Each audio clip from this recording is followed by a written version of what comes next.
O que é folheado a ouro sempre brilha mais que o ouro maciço, ofuscando o olhar inexperiente com seu esplendor barato. Com que frequência tomamos a embalagem bonita pela essência, para depois, longa e penosamente, esfregarmos as mãos para tirar a tinta falsa que impregna a pele. E o mais amargo nesse engano é a consciência de que nós mesmos permitimos ser iludidos, desejando sinceramente acreditar num belo conto de fadas. Marina compreendeu essa simples verdade tarde demais, quando seu castelo de areia já havia desmoronado sob o peso das impiedosas ondas salgadas. Sejam bem-vindos ao canal Destino Fala em Sussurros. Ao microfone, Nicolau. Convido vocês a ouvirem meu novo conto autoral. Antes de continuarmos, escrevam de onde vocês estão nos assistindo. Vamos descobrir até onde essa história consegue voar. E agora, começamos. Você não está me ouvindo, Marina. O baixo grave e ressonante de Arthur Mendes sobrepôs-se ao zumbido monótono do potente ar-condicionado em seu espaçoso escritório. Estou falando sobre a entrega de vergalhões de aço do fornecedor de Itajaí, e você está olhando pela janela. Contando os bem-te-vis, ela rapidamente voltou o olhar para o pai. A pesada mesa de jacarandá entre eles parecia a fronteira de dois mundos. Estou ouvindo, pai. 20 toneladas de vergalhões chegam na terça-feira. É que minha cabeça está zunindo com tantos números. Ela massageou as têmporas. Seus dedos cheiravam a tinta de impressão das notas fiscais recém-impressas e sutilmente a sabonete de lavanda. Lá fora, a Florianópolis de janeiro de 2012 derretia sob o calor do meio-dia. O ano havia se revelado excepcionalmente quente. O vento tórrido soprava folhas secas de ipê pelo asfalto escaldante, que farfalhavam como jornais velhos. O aroma adocicado dos hibiscos em flor misturava-se ao cheiro acre do asfalto quente e ao odor de iodo da maresia. Arthur Mendes levantou-se pesadamente de sua poltrona de couro. Um homem corpulento, acostumado a trabalhar até a exaustão a vida inteira. Cansada, minha filha, todas as suas amigas estão viajando pelo mundo, desfilando roupas de grife, e você está aqui comigo, engolindo poeira no pátio da construtora. Marina sorriu suavemente, apenas com os lábios. Aqui é mais tranquilo para mim. Menos conversas vazias sobre quem comprou qual bolsa. Ela realmente evitava as garotas de sua idade, cujos interesses giravam em torno de revistas de moda e dos novos celulares, nos quais todos agora cutucavam os dedos sem parar. A filha do dono da maior rede de materiais de construção do litoral, Marina, vestia-se com simplicidade. Calças claras de linho, uma blusa de algodão, sem logotipos chamativos. Apenas uma fina corrente de ouro no pescoço, presente de sua falecida avó. O pai foi até o bebedouro e encheu um copo plástico com água gelada. O plástico estalou em sua mão larga. Mais tranquilo, ela disse. E quem vai me dar netos? Aquele almofadinha da Receita Federal ligou de novo. Ficou perguntando quando você vai ao teatro com ele. Nunca respondeu Marina. Impassível, organizando os papéis. As folhas grossas sussurravam secamente sob seus dedos. Ele não está interessado em mim, pai. Ele quer seu poder de influência. Da última vez, passou metade do jantar perguntando a quem íamos vender a usina de concreto. Arthur Mendes resmungou. Bebeu a água de um só gole. É verdade. Os chacais farejam a presa. Não se julga pelas palavras, mas pelos atos. Ele citou um velho ditado popular, apoiando-se pesadamente na beirada da mesa. Enfim, vá almoçar, tomar um ar. Marina saiu do prédio fresco do escritório e mergulhou diretamente na densa e pegajosa névoa do meio-dia sulista. Ela se dirigiu a uma pequena cafeteria na Avenida Beira-Mar. Lá sempre servia um excelente cafezinho forte com um minúsculo torrão de açúcar mascavo. O sininho de cobre acima da porta tilintou. Lá dentro pairava um denso aroma de café e um cheiro adocicado de baunilha. Marina pediu sua bebida, pagou com 2 notas de R$ 50 e sentou-se a uma minúscula mesa redonda perto da janela. Com licença, senhorita, permite? A voz soou baixa, aveludada. Marina levantou os olhos. Diante dela estava um homem de uns 30 anos, perfeitamente barbeado, vestindo um blazer de linho cor de areia que lhe caía tão bem como se tivesse sido feito sob medida em um alfaiate caro. Do estranho emanava um perfume sutil e sofisticado, uma mistura de cedro e brisa do mar. Todas as outras mesas estão ocupadas e preciso revisar uns documentos com urgência. Ele sorriu cortesmente, apontando para uma pasta de couro em suas mãos. Ela olhou ao redor. De fato, a hora do almoço havia reunido na cafeteria metade dos funcionários dos escritórios da região. Por favor. Ela afastou um pouco a xícara, abrindo espaço. O homem sentou-se. Seus movimentos eram fluidos, confiantes. Ele tirou uma pilha de papéis e aquele mesmo novo celular com uma tela enorme, colocando-o ao lado de sua xícara de expresso duplo. Rodrigo disse ele de repente, sem desviar o olhar dos documentos. Rodrigo Valença. Nós nos cruzamos com o olhar frequentemente na beira-mar, mas eu nunca tive coragem de me aproximar. Você sempre parece tão profunda, como se estivesse resolvendo equações complexas mentalmente, enquanto os outros apenas observam o mar. Marina sentiu o rosto corar. O calor do café, de repente, pareceu insuportável. Marina respondeu ela em voz baixa. Um nome lindo, autêntico. Hoje em dia, em São Paulo, só se vê em Milenas e Valentinas. Ele falava com leveza, sem ser invasivo, criando a ilusão de um conhecimento antigo. Marina o observava discretamente. Dedos finos e longos, um bronzeado uniforme, nenhuma agitação. De repente, o celular dele vibrou, emitindo um som curto e agudo. Rodrigo olhou para a tela e seu rosto instantaneamente ficou rígido, até severo. Ele se desculpou com um gesto breve e atendeu a ligação. Sim, estou ouvindo. Não, Nicolai, isso é inaceitável. A voz de Rodrigo adquiriu notas metálicas. Eu pedi para transferir os 15 mil reais para a conta do lar de acolhimento até sexta-feira. O telhado do dormitório deles está com goteiras. A temporada de temporais de verão está chegando. Que atrasos na transferência. Não me importo com os problemas técnicos do banco. Venda parte das minhas ações, mas quero que o dinheiro esteja com a diretora do abrigo até o final da tarde. Fim de papo. Ele jogou o telefone na mesa, irritado, e esfregou a ponte do nariz com força. Peço desculpas, Marina. Questões de trabalho. Detesto irresponsabilidade, especialmente quando se trata de crianças. Marina ficou paralisada. A xícara em suas mãos tremeu levemente. O café derramou no pires, deixando uma mancha escura e pegajosa. Você ajuda lares de acolhimento? Perguntou ela, tentando esconder a agitação. Parecia-lhe incrível que um homem tão elegante e visivelmente bem-sucedido se preocupasse com telhados gotejantes em orfanatos. Geralmente, jovens empresários se gabavam de carros novos ou viagens a resorts da moda. Rodrigo suspirou pesadamente, como se o assunto lhe fosse extremamente difícil. Tento não divulgar. A caridade deve ser silenciosa, senão vira uma feira de vaidades. Tenho uma pequena empresa de consultoria financeira. Transferimos fundos para a compra de medicamentos e reformas. O governo nem sempre consegue suprir as necessidades dos órfãos. E eles não têm culpa de nada. Ele olhou diretamente nos olhos dela. Em seu olhar, Marina leu uma tristeza tão penetrante e sincera que sentiu uma vergonha insuportável por seus pensamentos recentes sobre caçadores de dotes. É uma causa muito nobre, disse Marina lentamente. A respiração falhou com um sentimento súbito de afinidade. Afinal, ela mesma, todo fim de semana, ia ao hospital da cidade levar fraldas e leite em pó para os bebês abandonados, comprados com seu próprio salário. Crianças são sagradas. Rodrigo limpou os lábios delicadamente com um guardanapo de papel. O papel farfalhou secamente no silêncio da cafeteria. Sabe, Marina, sou novo aqui em Floripa. Estou abrindo uma filial e sinto tanta falta de uma conversa humana simples, sem falsidade. Talvez você aceitasse jantar comigo? Conte-me sobre a cidade. Ele sorriu, de forma aberta, desarmante. A razão sussurrava cautela, mas a alma, faminta por sinceridade, já se sentia irresistivelmente atraída por aquele homem. Eu aceito, Rodrigo. Ótimo.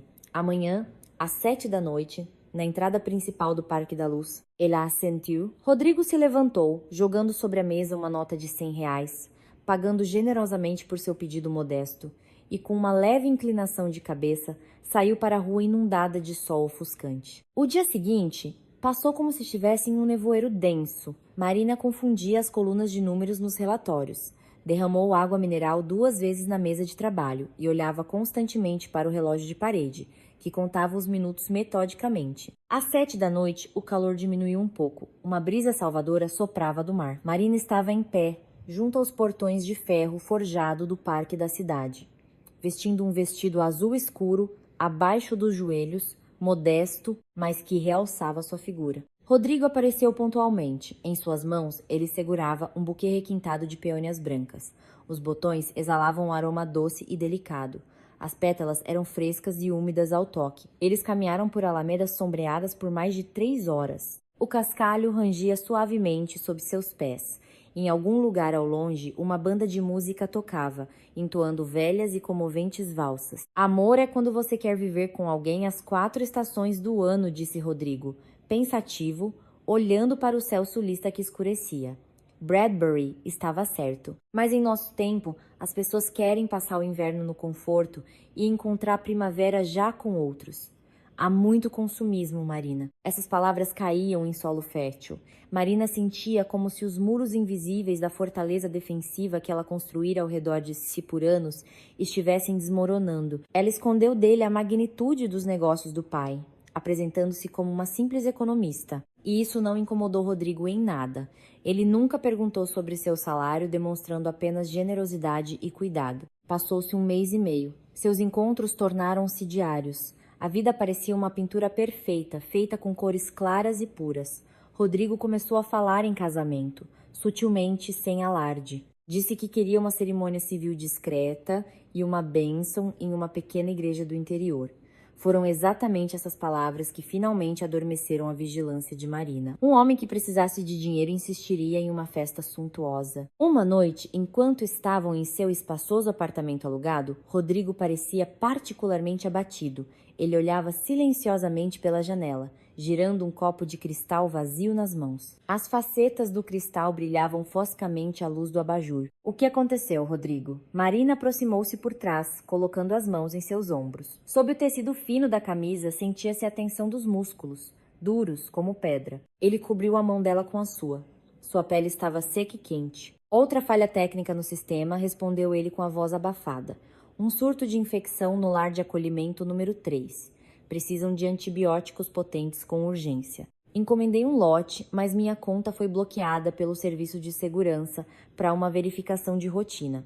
Isso vai levar uns 5 dias e os medicamentos são necessários para amanhã de manhã. As crianças estão queimando de febre. Estou enlouquecendo com minha própria impotência. Marina ouviu Orestina para si. Qual é a quantia necessária? 15 mil reais. Rodrigo sorriu amargamente. Para minha empresa é uma ninharia, mas não tenho esse valor em dinheiro vivo agora. Todos os fundos estão em circulação. Meu Deus, que vergonha sinto diante daquelas crianças. Ele cobriu o rosto com as mãos. Foi um movimento impecável, calculado ao milímetro. Marina não hesitou por um instante. Rodrigo, olhe para mim. Ela tocou seu antebraço. O tecido da camisa era fresco, mas os músculos por baixo estavam tensos como uma corda esticada. Eu tenho economias. Meu pai sempre me ensinou a poupar. Eu te empresto essa quantia. Ele se afastou bruscamente. Na penumbra do quarto, seu rosto se contorceu em uma careta de orgulho masculino ferido, interpretada com tanto virtuosismo que não deixou a menor fresta para dúvidas. Nunca, Marina. Eu não pego dinheiro de mulheres. Isso vai contra tudo em que acredito. Vou encontrar uma saída, pegar um empréstimo com agiotas a juros altíssimos, vender meu relógio. Ele passou as mãos bruscamente pelo cabelo. No ar pairava pesadamente o cheiro de seu perfume de cedro, misturado com o aroma de chá preto forte esfriando sobre a mesa. Bobagem! Marina elevou a voz, surpresa com sua própria assertividade. Dentro dela, despertou um instinto de salvadora, generosamente temperado pela paixão. Enquanto você procura credores, o tempo vai passar. O orgulho é inadequado agora. Amanhã de manhã, vamos ao caixa eletrônico. E quando o seu serviço de segurança liberar a conta, você simplesmente me devolve e esquecemos isso. Rodrigo lentamente se deixou cair na poltrona. O estofado rangeu surdamente sob seu peso. Ele ficou em silêncio por um longo e pesado minuto, olhando para o chão, e então ergueu para Marina um olhar cheio de uma gratidão tão sincera e genuína que ela sentiu um doce tremor nos dedos. Você é extraordinária, disse ele, quase inaudivelmente. Serei seu eterno devedor. Amanhã amanheceu abafada. O asfalto, que não tivera tempo de esfriar durante a curta noite sulista, exalava um cheiro de poeira e pedra aquecida. Na agência bancária, os potentes exaustores zumbiam. O ar cheirava a notas novas e papel fresco. Marina sacou no caixa um maço arrumado de notas de R$ 100. A caixa, uma mulher corpulenta com um penteado alto, contou metodicamente as notas crocantes, o som da máquina de contar ecoando. Marina colocou o dinheiro em um envelope de papel branco e saiu para a calçada. onde Rodrigo a esperava. Ele pegou o envelope cuidadosamente com as duas mãos, como se fosse a maior das preciosidades, e o guardou no bolso interno de seu blazer de linho. Vou direto aos fornecedores, disse ele, beijando-a rapidamente na têmpora. Seus lábios estavam secos. Ligo à noite. Obrigado. Você não tem ideia do que acabou de fazer. Marina o observou se afastar, até que suas costas largas desapareceram na curva da alameda. Em seu peito espalhava-se um calor envolvente. Parecia-lhe que, naquele exato momento, sua vida havia adquirido um significado verdadeiro e profundo. Ela não apenas amava, ela era útil. Ela estava salvando vidas ao lado de um homem, cuja alma se revelara tão pura quanto seus pensamentos. Perto do fim de semana, o calor sobre Florianópolis diminuiu um pouco, dando lugar a um crepúsculo denso e úmido. Arthur Mendes convidou a filha para sua casa de praia. O enorme terreno estava imerso no verde de parreirais. Cheirava fortemente a uvas Isabel maduras e terra úmida. O pai estava sentado na varanda aberta, limpando metodicamente a lâmina de sua tesoura de poda favorita com um pedaço de pano embebido em óleo. O metal rangia suavemente, refletindo a luz do sol baixo e alaranjado. Então, um filantropo, Arthur Mendes, estreitou os olhos ao ouvir o relato da filha sobre seu novo pretendente. Sobre o dinheiro, Marina, claro, não disse nada, mencionando apenas os nobres atos de Rodrigo e sua modesta filial. E te leva a restaurantes, te enche de peônias e ajuda os órfãos.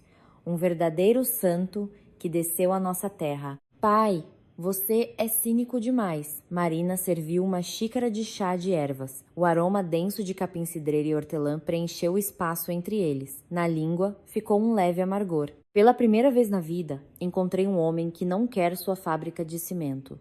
Ele nem sabe quem você é. Eu disse que você trabalha como mestre de obras. O pai deu uma gargalhada alta. A tesoura estalou em suas mãos grandes, cobertas de manchas sênis. Mestre de obras. Boa, menina esperta. Certo, mestre de obras. Convide seu santo para almoçar neste domingo. Vamos ver como ele segura o garfo e para onde desvia o olhar. Em águas paradas, Marina, sabe-se lá o que se encontra. Mas, se o rapaz for honesto, não vou atrapalhar. O importante é que ele te valorize. Marina abraçou o pai alegremente pelos ombros largos, enfiando o nariz na gola de sua camisa de flanela, que cheirava a tabaco e serragem. Ela estava absolutamente confiante em Rodrigo. O almoço de domingo foi impecável. Rodrigo apareceu na porta da casa espaçosa, mas sem luxo ostensivo, com um buquê de modestas margaridas do campo para Marina e uma garrafa de cachaça envelhecida para o anfitrião. Ele se portou com dignidade, sem adular, falava com ponderação, discorrendo com conhecimento de causa sobre os problemas de logística no Sul, evitando habilmente os pontos delicados. Arthur Mendes franziu as sobrancelhas espessas, fazendo perguntas capciosas sobre a margem de lucro do negócio, mas Rodrigo respondia com facilidade, rebatendo com números e fatos. Quando o peixe assado na brasa foi servido, aromático, espirrando suco de limão quente e cheirando alecrim, Arthur Mendes já havia se abrandado visivelmente. Você tem garra? Rodrigo aprovou o pai com um ronronar, servindo ao convidado um vinho tinto da Serra Gaúcha em uma taça bojuda. E a cabeça no lugar. E o mais importante, não é um falastrão. Detesto esses garotos de hoje em dia de calças apertadas que só sabem falar. Estou acostumado a trabalhar. Seu Arthur sorriu Rodrigo modestamente, provando o vinho. O gole desceu fácil. Seu pomo de Adão se moveu ritmicamente. A vida ensina rápido a valorizar o que se ganha. E não vou deixar que ninguém magoe a Marina. Ela é a coisa mais luminosa que me aconteceu nos últimos anos. Marina estava sentada ao lado, sentindo o rosto corar. Ela estava feliz. A imagem perfeita se montava, peça por peça, formando uma tela lisa e serena. Parecia-lhe que todas as decepções passadas haviam sido apenas uma preparação para este encontro. Depois daquele almoço, Rodrigo passou a frequentar a casa deles. O pai de Marina, acreditando definitivamente na lenda do empresário íntegro, chegou a lhe dar alguns conselhos valiosos sobre fornecedores locais. Marina, por sua vez, mergulhou completamente no relacionamento. Ela transferia com prazer pequenas quantias para Rodrigo, ora para equipamentos esportivos para adolescentes, ora para sapatos de inverno para o grupo dos menores. Ele sempre trazia recibos embora escritos à mão, com carimbos borrados de pequenas cooperativas. Explicava que comprava os produtos em depósitos de atacado, onde não faziam muitas perguntas. Marina não examinava aqueles papéis. A confiança cega mais do que qualquer venda. Apenas uma pequena, quase imperceptível nuvem. Um dia, obscureceu seu horizonte claro. Certa noite, ao recolher as xícaras de café vazias da mesa no apartamento de Rodrigo, ela acidentalmente derrubou sua pasta de trabalho no chão. Dela, espalharam-se documentos em leque.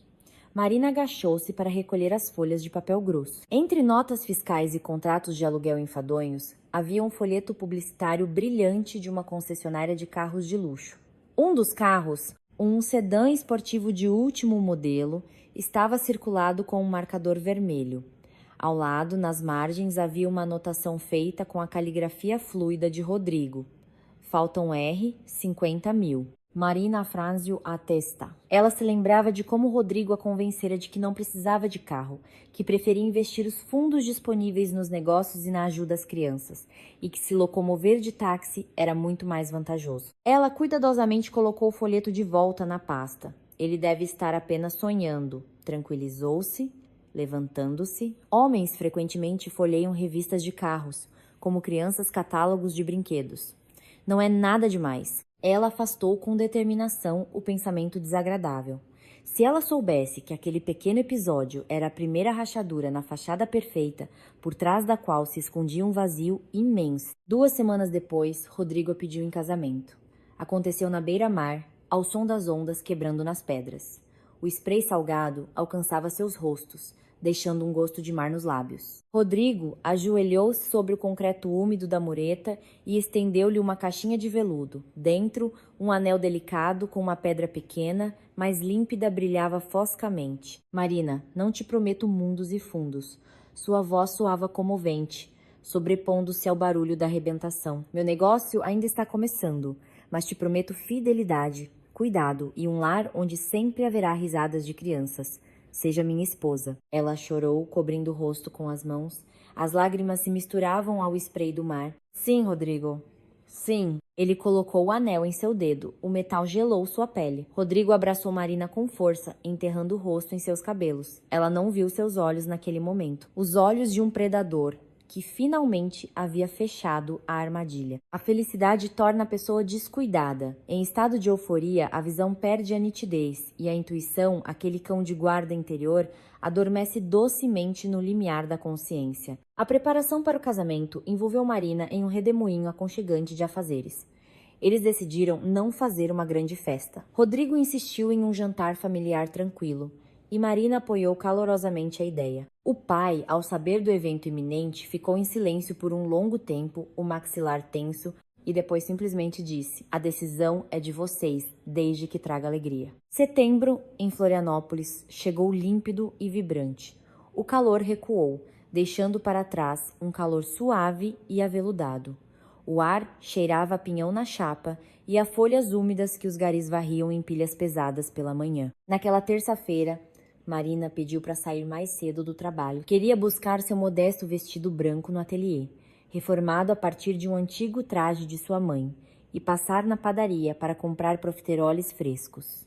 Rodrigo adorava o creme de confeiteiro. Ela caminhava por uma rua estreita de paralelepípedos, respirando com prazer os aromas do outono. À frente, avistava-se o cruzamento que levava ao mercado público, um lugar barulhento e multifacetado, onde se vendia de tudo, desde queijo colonial a rádios baratos. Marina parou em uma banca de jornais para ajeitar a alça da sandália. E, de repente, em meio à multidão colorida do mercado, ela viu uma figura familiar.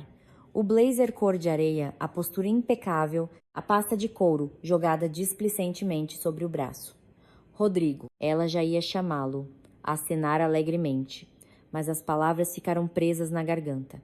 A cena que se desenrolou diante de seus olhos fez o tempo desacelerar, transformando-se em uma cauda fria e viscosa. Na esquina, junto à parede de tijolos aquecida de uma padaria que exalava um denso aroma de pão fresco e canela, estava sentado um artista idoso. Uma cadeirinha dobrável velha, um cavalete de madeira gasto com o verniz rachado. O vento despenteava descuidadamente os cabelos grisalhos e ralos do velho. Ele desenhava o retrato de alguém com pastel seco, traçando as linhas com cuidado em um papel texturizado. Rodrigo, absorto em uma conversa em seu novo celular de tela enorme, virou a esquina bruscamente e esbarrou diretamente no cavalete. O tripé de madeira caiu no asfalto com um estalo seco e queixoso. A caixa de pastéis virou. Os cilindros coloridos se espalharam para todos os lados, deixando rastros de poeira brilhante na pedra cinzenta. Mas que droga, velho! Fica aí atravancando a passagem, as pessoas não conseguem passar, rosnou Rodrigo. Seu barítono, sempre tão aveludado e envolvente, de repente soou com um metalismo nu. Espalhou essa sujeira bem no meio do caminho. Não consegue arranjar um trabalho de verdade, só fica atrapalhando os outros. O velho se ajoelhou apressadamente, tentando juntar os pastéis quebrados com seus dedos nodosos e desobedientes. A pele de suas mãos era transparente, coberta por uma profusão de manchas cenes. Desculpe, senhor, foi sem querer. A voz do artista tremia de medo e humilhação. Rodrigo limpou com desdém a calça de linho impecável, embora não houvesse um pingo de sujeira nela. Em seguida, ele deliberadamente pisou com seu sapato de couro caro em um pastel azul vivo, esmagando-o em pó fino com um estalo. "Dê-o fora daqui antes que eu chame a polícia por atividade ilegal", disse ele por cima do ombro, e passando arrogantemente por cima dos pastéis espalhados, continuou seu caminho, levando novamente o telefone ao ouvido. Marina estava a 10 passos de distância, meio escondida por uma floricultura. O ar de repente ficou denso, vítreo. Faltava-lhe oxigênio. No peito formou-se um vazio pesado e plúmbeo, com um gosto amargo. Aquele era o seu Rodrigo, o mesmo homem que na véspera quase chorara, lamentando o destino de órfãos doentes. O contraste entre sua nobreza ostensiva e essa crueldade banal e gratuita era tão gritante que a razão se recusava a acreditar no que via. Marina não correu atrás dele. Ela se aproximou lentamente do velho, agachou-se em seu vestido claro, sujando a barra no asfalto empoeirado, e começou a juntar silenciosamente os pedaços de pastel. O velho olhou para ela com olhos desbotados e cheios de lágrimas, e disse em voz baixa: "Obrigado, minha filha, pessoa má é pessoa vazia." Essas palavras soaram como uma sentença. 1 hora depois, Marina já estava em um ônibus de linha sacolejante, indo para fora da cidade. Ela precisava ter certeza de tudo. O lar de acolhimento número 3 a recebeu com um cheiro de água sanitária, repolho cozido demais e reboco velho e úmido. O prédio precisava de uma reforma geral. A tinta da fachada estava descascada, as esquadrias de madeira das janelas ressecadas. A diretora, Dona Tânia, uma mulher imponente com profundas olheiras, recebeu Marina em seu gabinete apertado, abarrotado de pastas cinzentas. "Rodrigo Valença, Fundação de Caridade?" Dona Tânia massageou o nariz cansadamente com a haste de seus óculos baratos. "Minha querida, nunca vimos tal fundação por aqui. Que antibióticos?" "O telhado do nosso dormitório está com goteiras há 2 anos. Colocamos bacias de alumínio embaixo quando chove forte. Nenhuma transferência de 15 mil reais chegou para nós, nem nesta semana, nem no mês passado. O governo nos dá migalhas. É com isso que sobrevivemos." A ilusão se desfez por completo. Cada palavra de Rodrigo, cada olhar comovente, cada suspiro, era parte de uma peça friamente encenada. Na memória, com uma clareza assustadora e cortante, ressurgiu aquele catálogo de carros brilhante que caíra acidentalmente de sua pasta. 50 mil reais para um novo sedã esportivo. Era exatamente essa a quantia que ele vinha extraindo dela metodicamente, usando como pretexto que há de mais sagrado a dor infantil. Marina saiu do lar de acolhimento. O sol de setembro brilhava intensamente, mas ela sentia apenas um frio glacial que lhe paralisava as entranhas. Ela não teve um ataque de histeria. O orgulho e a raiva queimaram toda a sua fraqueza, deixando apenas uma determinação de aço, ressonante. Marina pegou o telefone e discou o número do motorista de seu pai. Seu Jorge, disse ela ao ouvir a respiração calma e pesada na linha. "Preciso da sua ajuda, mas o pai não pode saber. É um assunto meu." Depois de ouvir seu relato confuso, mas firme, o ex-militar respondeu brevemente: "Entendido. Onde nos encontramos?" O camarim do Teatro de Arte Dramática da cidade cheirava a cortiça queimada, laquê de cabelo e pó de arroz velho. A amiga de Marina, Lia, que trabalhava lá como maquiadora-chefe, ouviu a história em silêncio. Apenas seus dedos finos apertavam com força um tubo de base. "Faremos um serviço de primeira. Nina sentenciou Lia. Nem a mãe dele vai reconhecer. Vou transformar você numa sofredora tão convincente que todo o ouro falso desse canalha vai descascar. Ela trabalhou no rosto de Marina por quase 2 horas. Com a ajuda de látex líquido, sombras cinzentas e cola cirúrgica, a pele jovem e viçosa cobriu-se de rugas profundas e sem vida. Os cantos da boca caíram flaccidamente. Uma peruca grisalha e emaranhada, parecendo palha de aço, escondeu com segurança seus espessos cabelos castanhos. Vestiram Marina com um casaco de lã velho e sem forma, comido por traças, e botas de feltro gastas, encontradas em um canto esquecido do figurino do teatro. Pronto, olhe. Lia virou a cadeira para o espelho embaçado, emoldurado por lâmpadas brilhantes. De lá, uma criatura completamente estranha olhava para Marina, uma velha exausta e quebrada pela vida, com um olhar apagado. Marina nem precisou ensaiar o andar ou a voz. O peso incrível da traição por si só a curvou para o chão, dobrou seus ombros e tornou seus movimentos lentos e arrastados. A noite desceu sobre Florianópolis como uma sombra densa e violeta. Ao longo da beira-mar, acenderam-se as luzes amarelas e quentes dos postes de ferro forjado. O ar se encheu do cheiro de peixe frito e tabaco caro. Rodrigo gostava de jantar no restaurante panorâmico Ostra Dourada, cujas enormes janelas do chão ao teto davam diretamente para a baía que escurecia. Marina, arrastando as solas das botas pelo calçamento úmido e escorregadio, aproximou-se da entrada principal, banhada pela luz dos letreiros de neon. À sombra de um frondoso flamboyant, a cerca de 20 metros do restaurante, fundindo-se com a escuridão, parou uma discreta van cinza de seu Jorge. A espera não foi longa. As portas de vidro automáticas se abriram suavemente. Na entrada apareceu Rodrigo. Ele não estava sozinho. Uma loira alta, em um vestido vermelho justo, segurava firmemente seu braço. Rodrigo ria alto, mostrando dentes perfeitos, e contava algo com entusiasmo à sua acompanhante, acariciando sua cintura de forma possessiva. Como sempre, ele exalava um perfume caro e autossatisfação. Marina deu um passo à frente, bloqueando seu caminho para o estacionamento. Meu filho, gemeu ela, arrastando as palavras com lábios ressecados e contraídos pelo látex. A voz soou rachada, patética. Teme uma esmolinha, pelo amor de Deus, não tenho dinheiro pro pão. Faz 3 dias que não como nada. Tenha piedade, bom homem. Ela estendeu uma mão trêmula em direção a ele, suja com uma maquiagem teatral especial. Seus dedos tocaram levemente a manga de seu impecável blazer cor de areia. A reação de Rodrigo foi instantânea e piedosa. O sorriso social de plantão desapareceu de seu rosto, como se arrancado por uma rajada de furacão, dando lugar a um rosnado animalesco. Fora daqui, sua ralé. Ele empurrou Marina com força no peito. O empurrão foi tão brusco que ela perdeu o equilíbrio e caiu pesadamente nos degraus de pedra, batendo o quadril com força. Transformaram isso aqui num asilo. Segurança, onde vocês estão? Joguem essa mendiga pra fora. Ela estragou minha noite e fede a lixo. A loira enrugou o nariz empoado e recuou um passo, com nojo, cobrindo o rosto com uma bolsinha minúscula. Rodrigo tirou do bolso um lenço umedecido com álcool e começou a limpar a manga do blazer com fúria, como se o toque acidental de uma pessoa fraca pudesse contagiá-lo com uma doença mortal. Marina levantou-se lentamente. O joelho doía com a pancada, mas a dor física se afogava em um sentimento enorme e abrasador de libertação.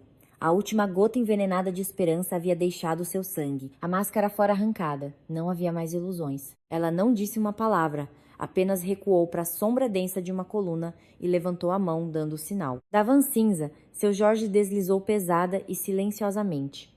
O ex-militar, um homem de força física colossal, movia-se com a graça assustadora de um predador. Ele se aproximou de Rodrigo por trás. O ar cheirou a óleo de arma e fumo de cigarro forte. A gente precisa ter uma conversinha, prezado. Seu Jorge pousou sua mão pesada no ombro de Rodrigo. Os dedos grossos do segurança se fecharam, amassando o caro tecido italiano com um aperto mortal. Tire as mãos de mim! Quem é você? Vou chamar a polícia. A voz de Rodrigo falhou, transformando-se num falsete agudo. O verniz de sofisticação se desfazia rapidamente, revelando a alma pequena e covarde de um vigarista. Chame. Mas primeiro vamos dar uma volta. Respirar o ar do mar num lugar mais reservado. Seu Jorge puxou Rodrigo suavemente, mas de forma irresistível, em direção à van. O aperto era tal que Rodrigo sufocou com a dor na clavícula e o seguiu, dócil. A acompanhante do golpista soltou um gritinho assustado e correu para dentro do restaurante, seus saltos altos batendo apressadamente no mármore. Marina voltou para o camarim. Ela esfregava o rosto com fúria com um disco de algodão, removendo os pedaços de velhice falsa.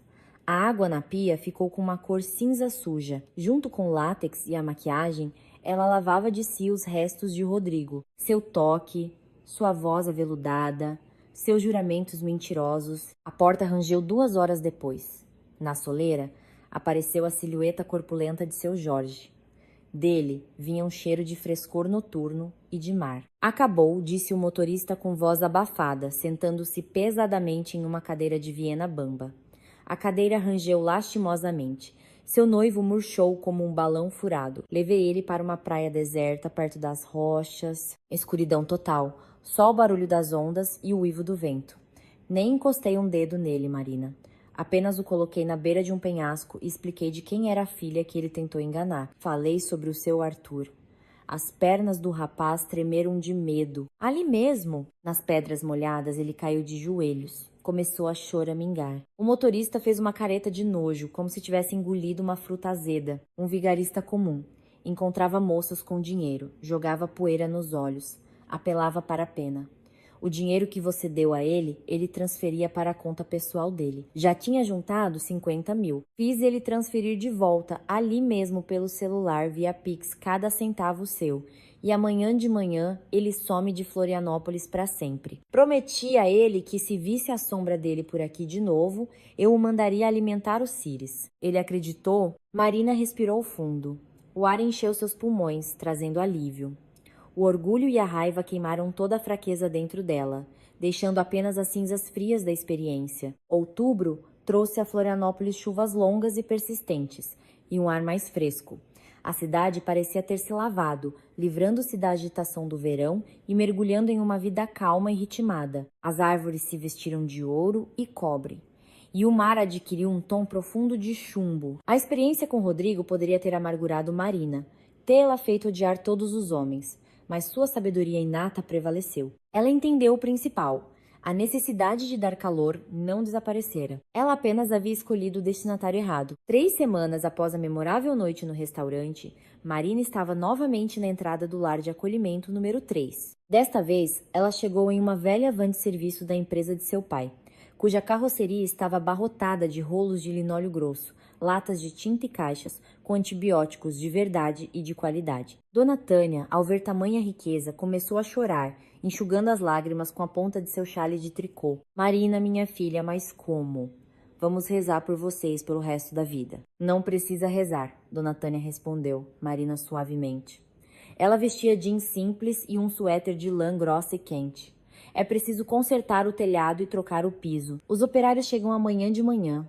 E eu quero ajudar com minhas próprias mãos. E peço um favor, que ninguém saiba que sou filha do dono da construtora. Para todos, sou apenas Marina, que veio ajudar no tempo livre. No dia seguinte, Marina foi ao antigo bloco de serviços do internato.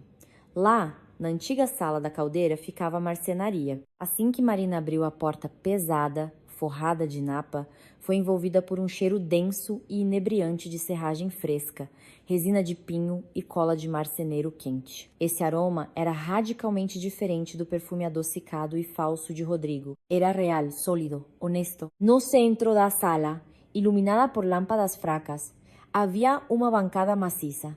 Inclinado sobre ela, um homem alto e de ombros largos, vestindo um macacão jeans surrado. Seus cabelos claros e rebeldes estavam levemente salpicados de pó de madeira. Mãos fortes, com movimentos confiantes e precisos, guiavam uma plena sobre uma tábua lisa.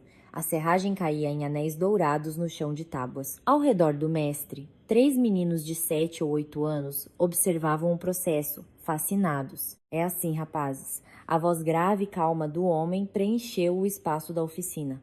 A madeira não gosta de pressa, precisa ser tratada com respeito. A gente leva a plena suavemente, seguindo o veio sem afobação. Os olhos têm medo, mas as mãos fazem. Marina não pôde deixar de admirar a cena.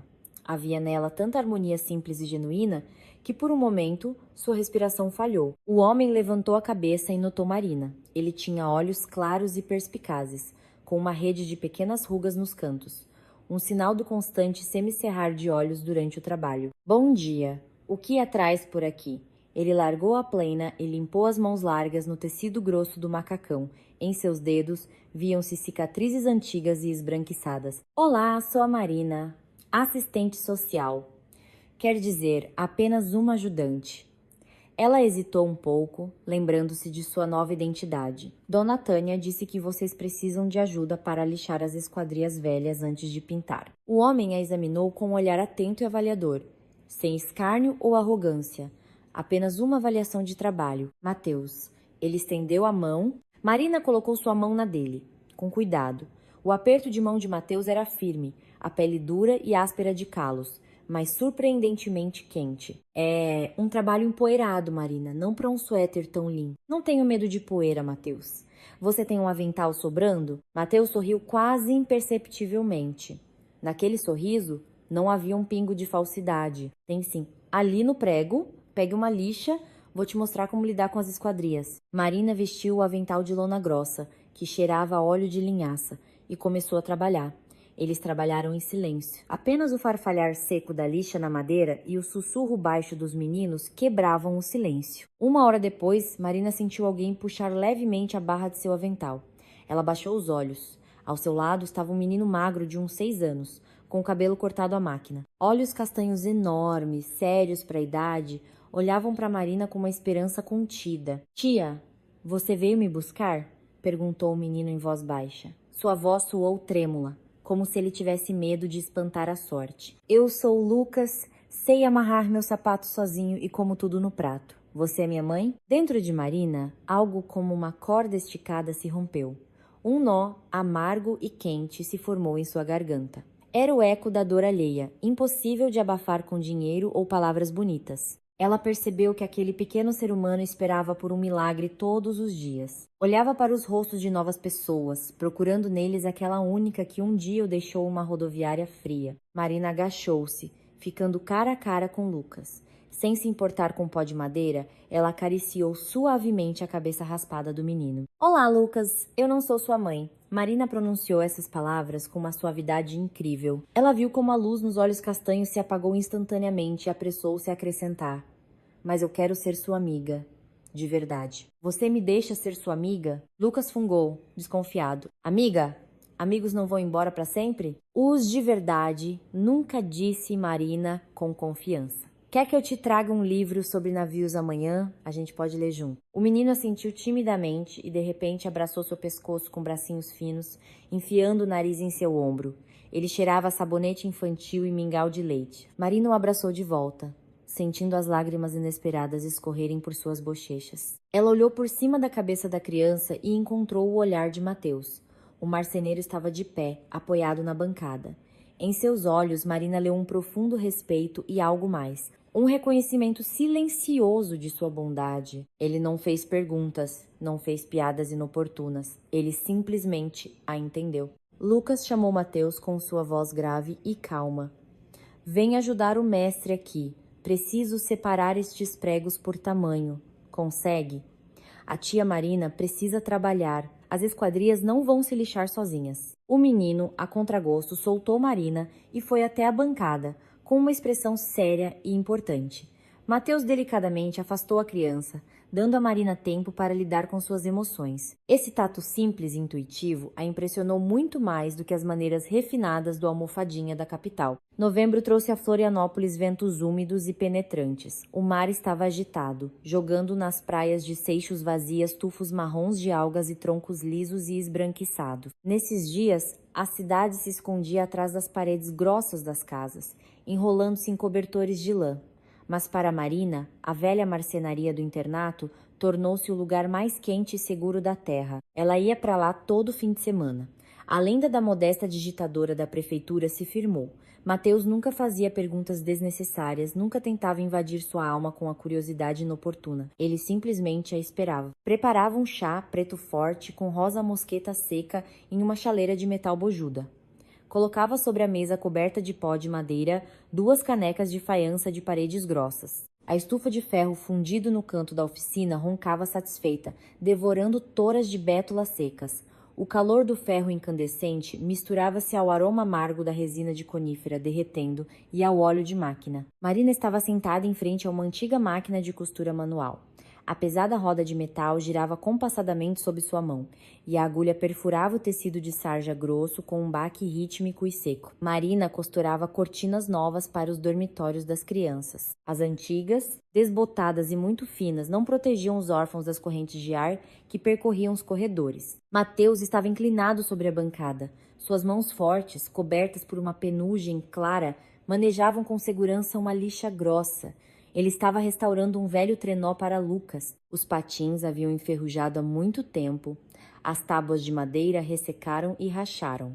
Mateus estava entalhando novas peças em faia resistente, ajustando-as umas às outras com uma precisão quase de joalheiro. Lucas, de 6 anos, dormia ali mesmo, em um sofá de veludo afundado no canto, coberto pela ampla jaqueta de trabalho de Mateus. Em seu sono, o menino franzia o nariz de forma engraçada e ressonava baixinho. Marina lançava-lhe olhares ternos e cheios de uma tristeza contida de tempos em tempos. O menino rapidamente se tornou para ela mais do que apenas um interno. Ele preencheu o vazio retumbante e doloroso que se formara em seu peito após a recente traição. Madeira cansada.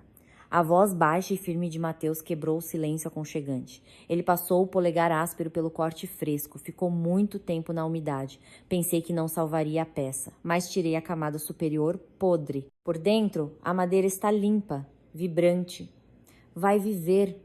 Vai servir ao menino por muito tempo. Marina parou a roda da máquina. Um silêncio pairou na sala, quebrado apenas pelo crepitar do fogo e pelo som do vento do lado de fora da janela de vidro embaçado. Com as pessoas é a mesma coisa. Mateus disse ela em voz baixa, alisando a costura de linho teimosa com as palmas das mãos quentes. Às vezes parece que uma pessoa está completamente estragada, podre de mentiras. Mas se você cavar mais fundo, encontrará a pureza. Mateus largou a ferramenta. Aproximou-se da estufa. Com um atiçador de ferro, jogou um par de toras secas para dentro. Faíscas voaram como um enxame dourado, iluminando seu rosto calmo e curtido pelo tempo. A gente encontra todo tipo de gente, Marina. Às vezes, é só podridão mesmo. Por fora, coberta com um verniz caro, brilhando ao sol, uma alegria para os olhos, mas você toca com o dedo e vira pó.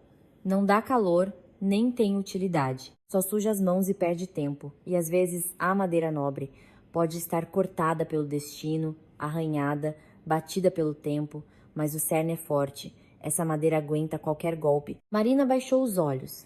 As palavras do marceneiro, extremamente simples e ponderadas, atingiram o alvo em cheio. Ela se lembrou do impecável blazer cor de areia de Rodrigo, aquela mesma podridão envernizada e brilhante, e olhou para as mãos calosas e cobertas de pequenos arranhões de Mateus, que emanavam um calor genuíno e criador. Eu cometi um grande erro sobre uma pessoa recentemente, confessou ela. A voz tremeu um pouco, traindo a mágoa antiga. Acreditei em belas palavras sobre misericórdia, mas descobri que por baixo delas se escondia apenas ganância. Ainda sinto vergonha da minha própria cegueira. Mateus serviu o chá quente nas canecas. O vapor subiu da mesa em uma nuvem densa e úmida. Ele estendeu uma caneca para Marina. Seus dedos se tocaram por uma fração de segundo. De sua pele endurecida vinha um cheiro de pinho e confiança. Não se deve ter vergonha da bondade, disse ele com firmeza, sentando-se à sua frente e envolvendo sua caneca com as 2 mãos. Quem engana a confiança alheia, em primeiro lugar, rouba a si mesmo. Ele pensa que obteve um grande lucro, mas na verdade trocou sua alma por moedas de cobre. Você deu seu calor com total sinceridade. Ele certamente voltará para você. O mundo sempre paga suas dívidas, Marina. Ele disse isso com tanta confiança, como se estivesse lendo um livro invisível das leis do universo. Marina tomou um gole. O sabor forte e ligeiramente ácido da rosa mosqueta queimou sua língua, mas por dentro ela se sentiu surpreendentemente leve. Ao lado daquele homem, todos os medos recuavam. Ao lado dele, ela queria ser autêntica, sem máscaras ou barreiras de proteção. Sabe com que eu sonho? Mateus mudou de assunto de repente. Em seus olhos claros acendeu-se uma chama incomum, quase infantil. Ele tirou do bolso do macacão um pequeno caderno com as bordas gastas e um lápis de grafite grosso. Marina inclinou-se para a frente, apoiando os cotovelos na mesa coberta de serragem. Com o quê? Conte-me. Eu quero construir uma verdadeira vila de madeira para essas crianças. Mateus abriu o caderno.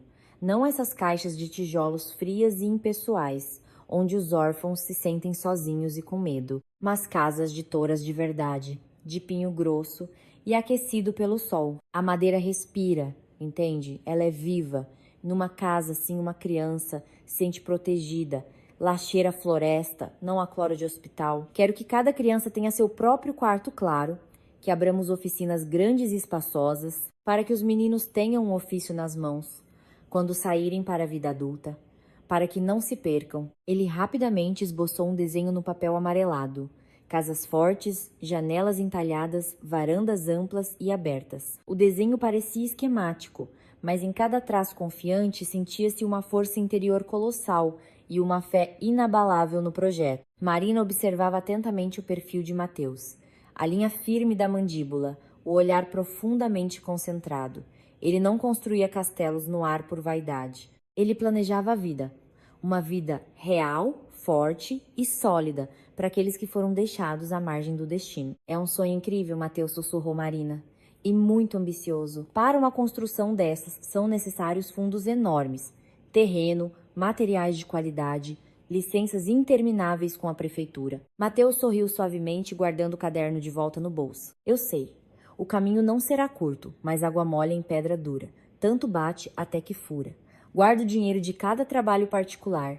Pego turnos extras à noite na fábrica de móveis. Com certeza encontrarei pessoas que pensem como eu. O importante é começar a cortar a primeira tora, dar o primeiro passo e então as paredes se erguerão.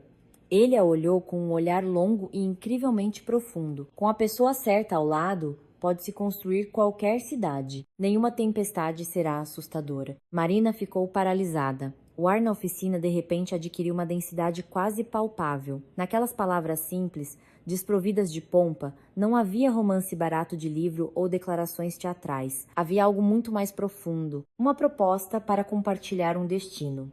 Para assumir em partes iguais tanto a alegria silenciosa quanto o pesado trabalho diário. Dezembro desabou sobre Florianópolis com ventos gelados e penetrantes. O vento sul empurrava ondas pesadas e cor de chumbo para a costa, coroadas por uma espuma suja. O spray salgado alcançava as janelas da velha marcenaria, deixando manchas esbranquiçadas de sal nos vidros embaçados. As árvores no jardim do internato estavam nuas, pretas, encolhendo-se em uma geada rala e espinhosa. Mas lá dentro, atrás das grossas paredes de tijolos, reinava um calor denso e constante. A estufa de ferro incandescente roncava satisfeita, devorando toras de cerejeiras secas. O ar cheirava a resina derretida, a chá forte e ao aroma adocicado e pré, natalino de tangerinas, cujas cascas secavam diretamente na placa de metal quente. Marina estava sentada em um banquinho baixo, costurando cuidadosamente um botão na jaqueta de Lucas, de 6 anos.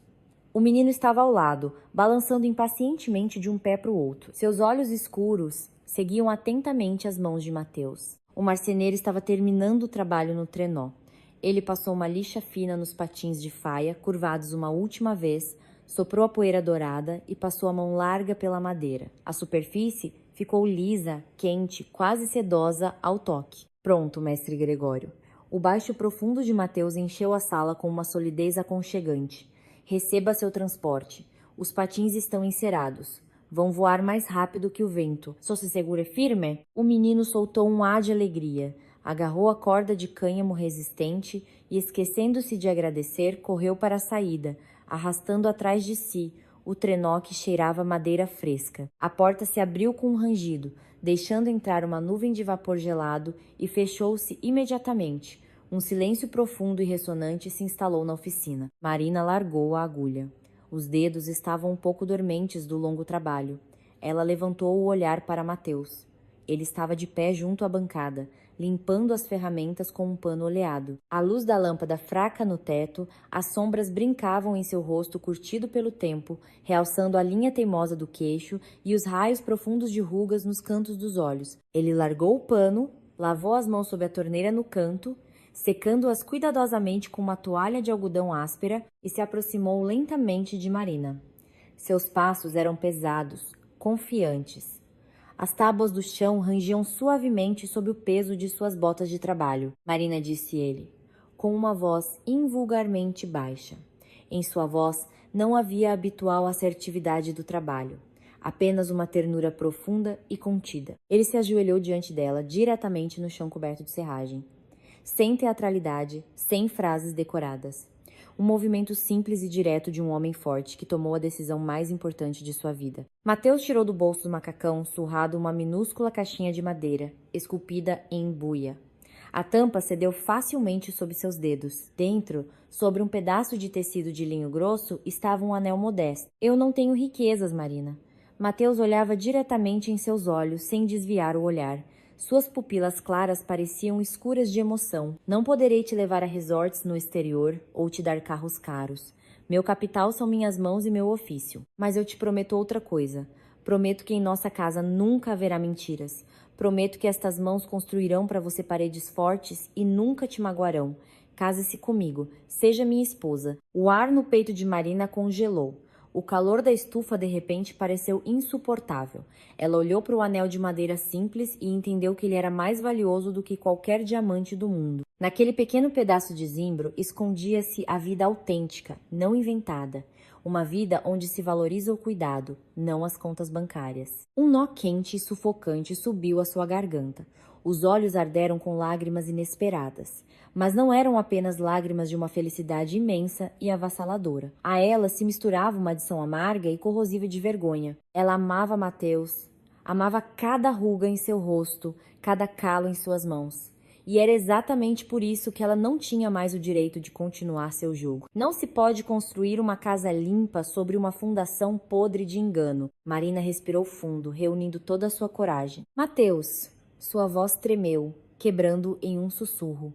Ela não estendeu a mão para o anel, mas em vez disso apertou com força a borda do banquinho para conter o tremor em suas mãos. Eu vou te responder. Sim, mais do que tudo no mundo eu quero ser sua esposa. Mas primeiro você precisa saber a verdade. A verdade que eu escondi todos esses meses. Mateus não mudou de expressão.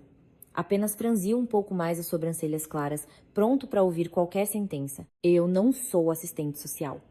Marina falava rápido, como se temesse que a coragem a abandonasse se fizesse uma pausa. Meu pai é Arthur Mendes, dono da maior rede de materiais de construção do estado, um homem de grande fortuna.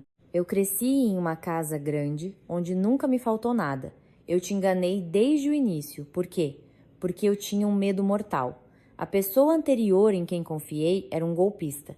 Ele só queria o dinheiro do meu pai. E eu decidi me esconder atrás da máscara de uma moça pobre para testar se alguém me amaria por mim mesma, sem status, sem herança. Ela se calou, baixando a cabeça. No silêncio da oficina, ouvia-se apenas o estalar da lenha esfriando. Marina esperava o golpe. Esperava que Mateus se levantasse, jogasse a caixinha com desdém sobre a mesa e lhe apontasse a porta. Pessoas honestas não perdoam a falsidade. Mateus ficou em silêncio por um tempo incrivelmente longo. Ele fechou lentamente a caixinha de embuia. A tampa de madeira estalou secamente. O som pareceu a Marina um tiro ensurdecedor. O marceneiro se levantou, sacudiu a serragem dos joelhos. Em seguida, ele se aproximou de Marina, pousou suas mãos pesadas e quentes em seus ombros trêmulos e a fez levantar a cabeça.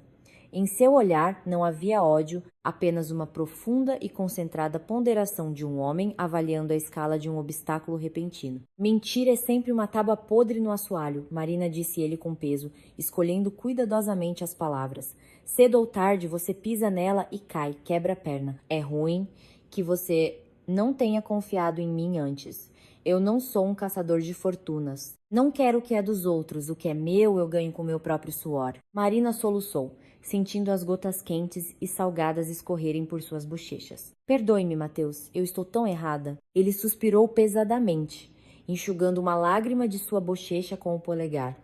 Sua pele era áspera como tecido grosso. Eu não me apaixonei por registros em uma carteira de trabalho. Eu me apaixonei pela mulher que costura cortinas para órfãos e chora pela dor alheia.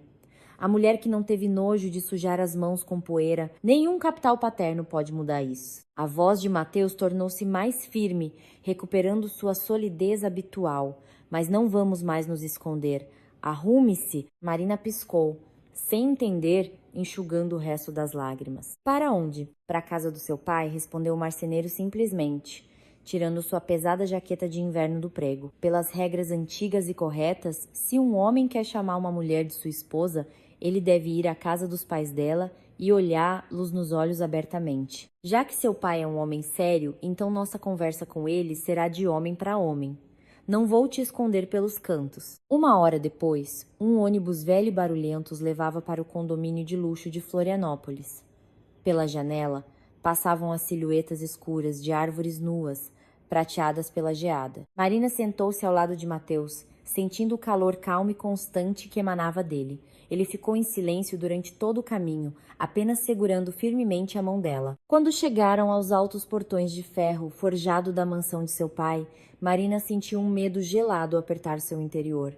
A casa brilhava com inúmeras janelas, erguendo-se sobre tujas perfeitamente aparadas. Ao lado de tanto luxo, a jaqueta de trabalho surrada de Mateus e suas botas grosseiras pareciam um desafio a todo aquele mundo ordenado e rico.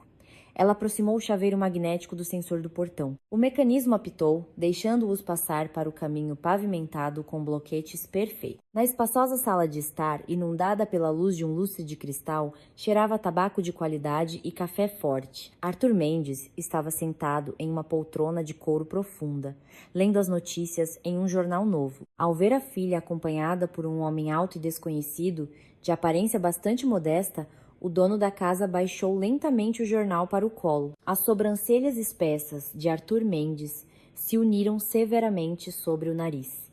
Seu olhar, pesado e perspicaz, como o de um líder de matilha experiente, examinou o visitante da cabeça aos pés instantaneamente. O farfalhar do papel de jornal grosso no silêncio absoluto da espaçosa sala de estar parecia ensurdecedor.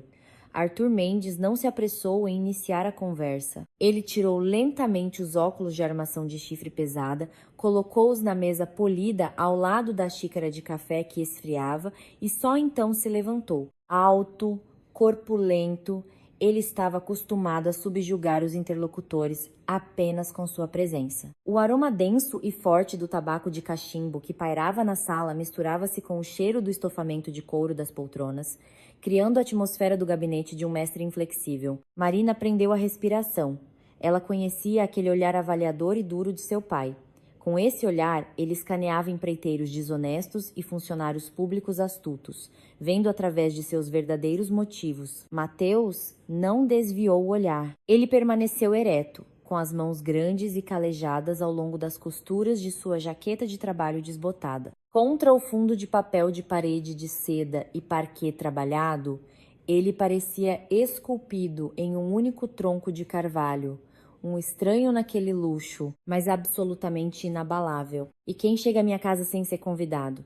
O baixo de Arthur Mendes ressoou pela sala como um trovão baixo. Marina, você decidiu trocar a segurança ou este é o novo mestre de obras do Canteiro 4? Marina deu um passo à frente, preparando-se para responder, mas Mateus a moveu suavemente, mas com firmeza, para trás de si. Este simples gesto protetor fez o dono da casa erguer sutilmente as sobrancelhas espessas. Boa noite, seu Arthur.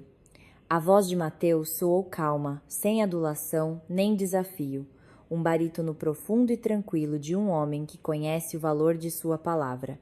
Meu nome é Mateus, sou marceneiro, trabalho com madeira e vim pedir a mão da sua filha. O silêncio tornou-se tão denso que Marina ouviu claramente o tic-tac monótono do antigo relógio de pêndulo no canto da sala. Arthur Mendes soltou um HMPF, aproximou-se lentamente, parando a meio metro do convidado. Marceneiro, então, disse o pai, cruzando os braços sobre o peito largo.